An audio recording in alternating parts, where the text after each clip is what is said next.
Minglaba, Salam, Habari, Chibai, Sawadikap, Namaste. Greeting to all viewers.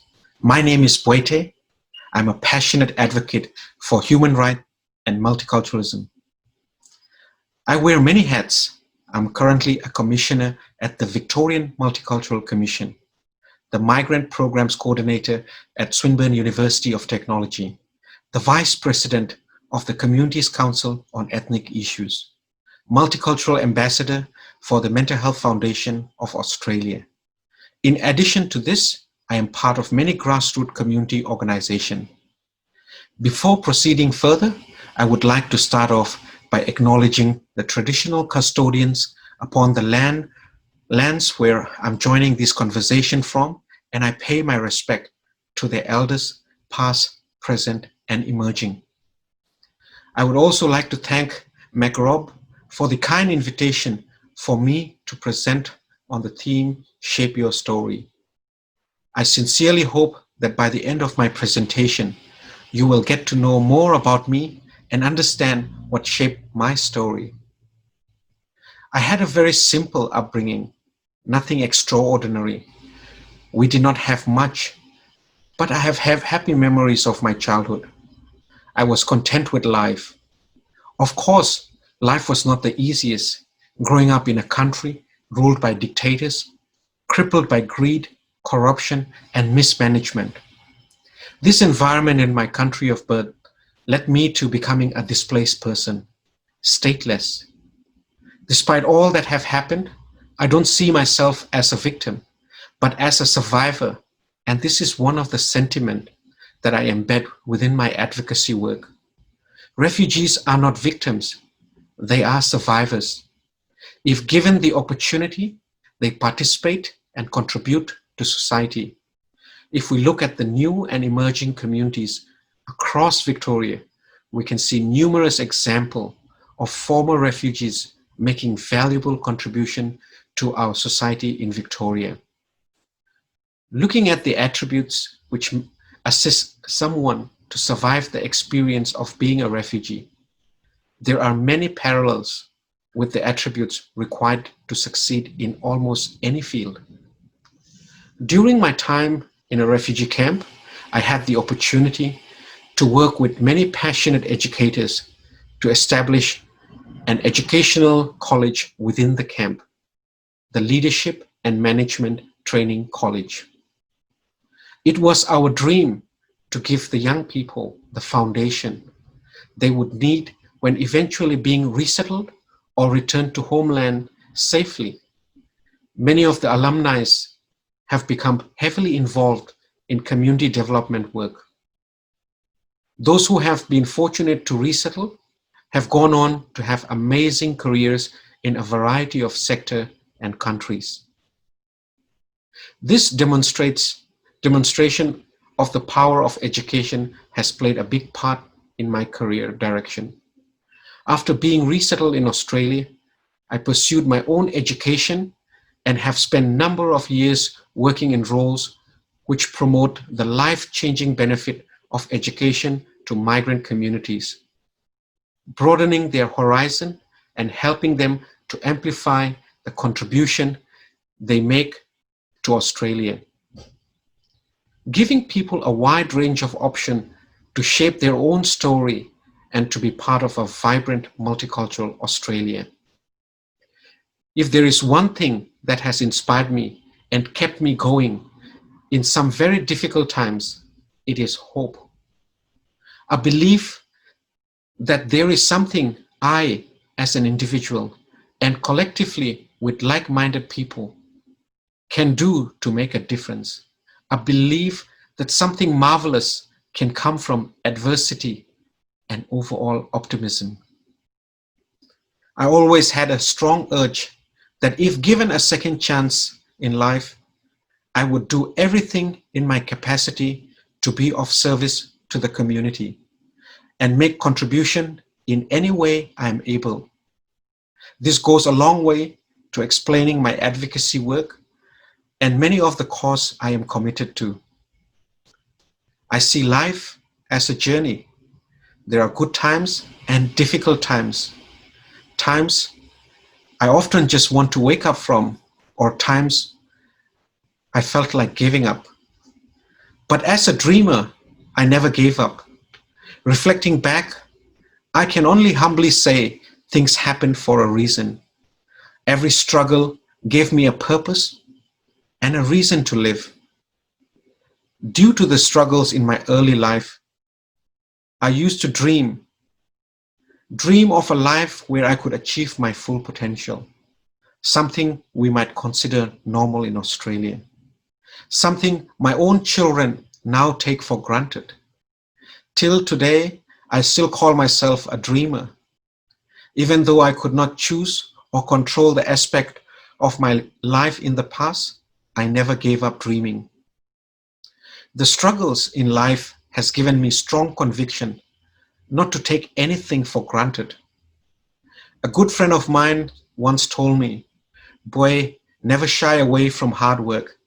There is always a reward at the end." As vague as it sounds, as a young man, this phrase has always stayed with me.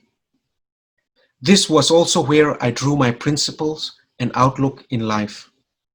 In everything I do, I always ask myself one question: is it the right reason or is it the smart reason? And whatever the task in front of me fits into these two categories, I would then embrace the task or the situation and give it my best. My approach to life is simple. Everything I do, I try and apply my three principles, which are compassion, commitment, and consistency. Often those around me have heard me say many times, life is not perfect, but we can improve it. I feel blessed that with every obstacle and challenge in my path, I have been able to develop a strong resilience and see opportunities to find a solution so that those in similar situation like myself can have a fair go. My journey to Australia is not extraordinary. Many with the lived experience share very similar story to mine. As a refugee migrant, I came to Australia in 2009 through the resettlement program. I had to rebuild my life after spending nearly 6 years in a refugee camp. I had to reskill myself. I had to learn everything and embrace the moment and give it my all. Often, people ask me why I'm always smiling. My answer is simple. Life is a bonus. Every day is a bonus, and life is what you make of it. Today, I present before you as a proud Australian with Burmese heritage. Even though the struggles in my life and those I advocate for continue, I will not shy away from the opportunity to advocate for those on the margin, the minorities, or whatever people label them, because I was once in their position. Stressful events like COVID-19 pandemic can often bring out feeling of insecurity, which can manifest, for example, in increased racism. The COVID-19 virus does not distinguish between different ethnic groups. We are literally all in this together. We have a responsibility to keep each other safe. I believe there is only one race, and that is the human race. If we don't take the initiative to learn about those around us, we will see them as the other. Hence, like every relationship, we have to commit, try to find a balance so that the relationship is meaningful and productive. I'm a passionate advocate for the empowerment of refugees and migrants through education. Education leads to employment, which in turn empower these communities. My message to all is that we should be inspired by those around us and inspire others. When other members of the new and emerging communities see success, they aspire to the same.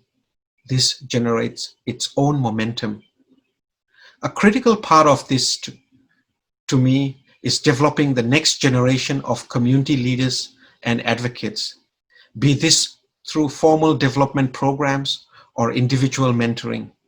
Personally, I mentor a number of up-and-coming youth leaders, as this is the future of their communities. Seeing the up-and-coming generation shine gives me confidence in the future. Little things make big things. Everything we do have an impact, maybe big or small. Every effort in the right direction helps the cause. Never believe the action you take in your own lives are in isolation. In my own journey, I started working at the grassroots level in Australia, helping people around me. This led to me becoming more involved in the bigger picture, and now I have the privilege of being able to advocate at statewide and even at the national level, supporting more people than I could have ever imagined. We all have the opportunity to shape our stories and the stories we pass to the future generation, writing letters about things which concern us, getting involved with organization of people with viewed allies to our own, all add to your personal story and our collective story. To conclude, I am excited by the possibility which lies before us. In some sense, I have the enthusiasm of a teenager. My life here in Australia has just begun. I am blessed, and I acknowledge and give credit to all the wonderful people I have met along my life's journey, who have touched, inspired, and motivated me. I thank you for shaping my story and enriching my life. If my legacies were to be remembered as a passionate advocate for humanity, I would be satisfied. Thank you all. I look forward to your questions after this presentation.